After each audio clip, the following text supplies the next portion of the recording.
Ulangan pasal 32. Nyanyian Musa. Pasanglah telingamu, hai langit, aku mau berbicara, dan baiklah bumi mendengarkan ucapan mulutku. Mudah-mudahan pengajaranku menitik laksana hujan, perkataanku menetes laksana embun. Laksana hujan renai ke atas tunas muda, dan laksana dirus hujan ke atas tumbuh-tumbuhan. Sebab nama Tuhan akan kuserukan. Berilah hormat kepada Allah kita, gunung batu yang pekerjaannya sempurna, karena segala jalannya adil. Allah yang setia, dengan tiada kecurangan, adil dan benar Dia. Berlaku busuk terhadap Dia, mereka yang bukan lagi anak-anaknya, yang merupakan noda, suatu angkatan yang bengkok dan belat-belit. Demikianlah engkau mengadakan pembalasan terhadap Tuhan, hai bangsa yang bebal dan tidak bijaksana. Bukankah Ia Bapamu yang mencipta engkau, yang menjadikan dan menegakkan engkau? Ingatlah kepada zaman dahulu kala. Perhatikanlah tahun-tahun keturunan yang lalu. Tanyakanlah kepada ayahmu, maka ia memberitahukannya kepadamu. Kepada para tua-tuamu, maka mereka mengatakannya kepadamu. Ketika Sang Maha Tinggi membagi-bagikan milik pusaka kepada bangsa-bangsa. Ketika Ia memisah-misah anak-anak manusia, maka Ia menetapkan wilayah bangsa-bangsa menurut bilangan anak-anak Israel. Tetapi bagian Tuhan ialah umat-Nya. Yakub ialah milik yang ditetapkan baginya. Didapatinya dia di suatu negeri di padang gurun, di tengah-tengah ketandusan dan auman padang belantara. Dikelilinginya dia dan diawasinya, dijaganya sebagai biji matanya. Laksana Raja Wali menggoyang bangkitkan isi sarangnya, melayang-layang di atas anak-anaknya, mengembangkan sayapnya, menampung seekor, dan mendukungnya di atas kepaknya. Demikianlah Tuhan sendiri menuntun dia, dan tidak ada Allah asing menyertai dia. Dibuatnya dia berkendaraan, mengatasi bukit-bukit di bumi, dan memakan hasil dari ladang. Dibuatnya dia mengisap madu dari bukit batu, dan minyak dari gunung batu yang keras. Dadih dari lembu sapi, dan susu kambing domba, dengan lemak anak-anak domba, dan domba-domba jantan dari Basan, dan kambing-kambing jantan dengan gandum yang terbaik. Juga darah buah anggur yang berbuih engkau minum. Lalu menjadi gemuklah Yesurun dan menendang ke belakang. Bertambah gemuk engkau, gendut dan tambun. Dan ia meninggalkan Allah yang telah menjadikan dia. Ia memandang rendah gunung batu keselamatannya. Mereka membangkitkan cemburunya dengan Allah asing. Mereka menimbulkan sakit hatinya dengan dewa kekejian. Mereka mempersembahkan korban kepada roh-roh jahat yang bukan Allah, kepada Allah yang tidak mereka kenal, Allah baru yang belum lama timbul, yang kepadanya nenek moyangmu tidak gentar. Gunung batu yang memperanakkan engkau telah kau lalaikan, dan telah kau lupakan Allah yang melahirkan engkau. Ketika Tuhan melihat hal itu, maka Ia menolak mereka, karena Ia sakit hati oleh anak-anaknya lelaki dan perempuan. Ia berfirman, Aku hendak menyembunyikan wajahku terhadap mereka, dan melihat bagaimana kesudahan mereka. Sebab mereka itu suatu angkatan yang bengkok, anak-anak yang tidak mempunyai kesetiaan. Mereka membangkitkan cemburuku dengan yang bukan Allah. Mereka menimbulkan sakit hatiku dengan berhala mereka. Sebab itu aku akan membangkitkan cemburu mereka dengan yang bukan umat, dan akan menyakiti hati mereka dengan bangsa yang bebal. Sebab api telah dinyalakan oleh murkaku, dan bernyala-nyala sampai ke bagian dunia orang mati yang paling bawah. Api itu memakan bumi dengan hasilnya, dan menghanguskan dasar gunung-gunung. Aku akan menimbun malapetaka ke atas mereka. Seluruh anak panahku akan kutembakkan kepada mereka.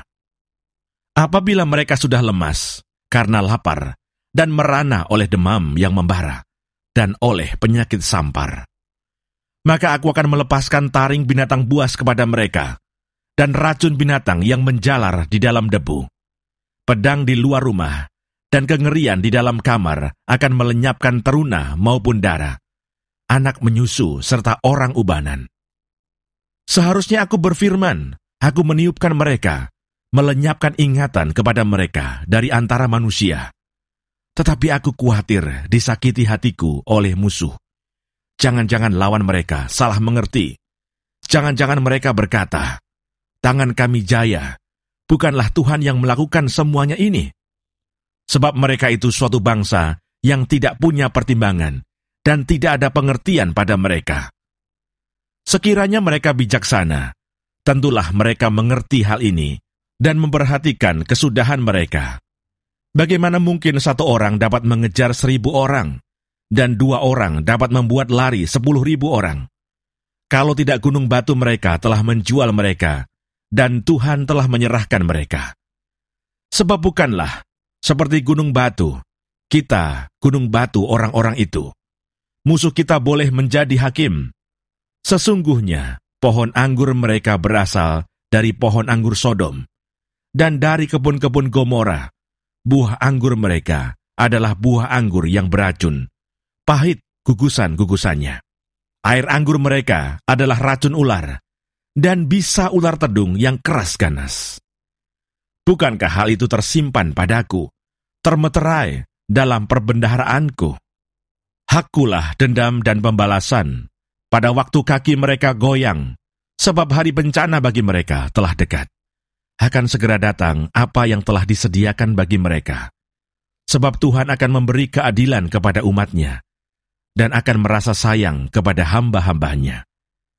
Apabila dilihatnya bahwa kekuatan mereka sudah lenyap, dan baik hamba maupun orang merdeka sudah tiada, maka ia akan berfirman, di manakah Allah mereka, gunung batu tempat mereka berlindung, yang memakan lemak dari korban sembelihan mereka, meminum anggur dari korban curahan mereka? Biarlah mereka bangkit untuk menolong kamu, sehingga kamu mendapat perlindungan. Lihatlah sekarang, bahwa akulah dia. Tidak ada Allah kecuali aku. Akulah yang mematikan dan yang menghidupkan. Aku telah meremukkan, tetapi akulah yang menyembuhkan, dan seorang pun tidak ada yang dapat melepaskan dari tanganku. Sesungguhnya aku mengangkat tanganku ke langit dan berfirman, demi aku yang hidup selama-lamanya. Apabila aku mengasah pedangku yang berkilat-kilat, dan tanganku memegang penghukuman, maka aku membalas dendam kepada lawanku, dan mengadakan pembalasan kepada yang membenci aku. Aku akan memabukkan anak panahku dengan darah, dan pedangku akan memakan daging. Darah orang-orang yang mati tertikam, dan orang-orang yang tertawan. Dari kepala-kepala musuh yang berambut panjang, bersorak-sorailah, hai bangsa-bangsa, karena umatnya. Sebab ia membalaskan darah hamba-hambanya.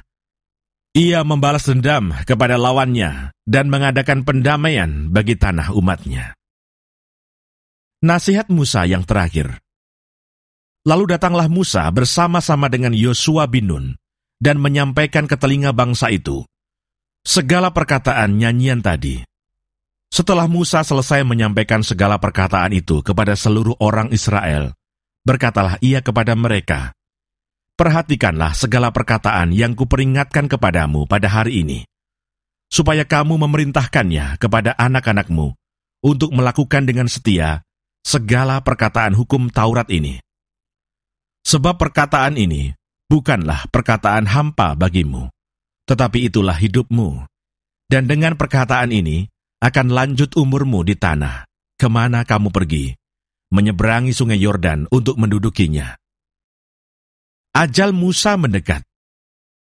Pada hari itulah juga Tuhan berfirman kepada Musa, naiklah ke atas pegunungan Abarim, ke atas gunung Nebo, yang di tanah Moab, di tentangan Yeriko, dan pandanglah tanah Kanaan, yang kuberikan kepada orang Israel menjadi miliknya.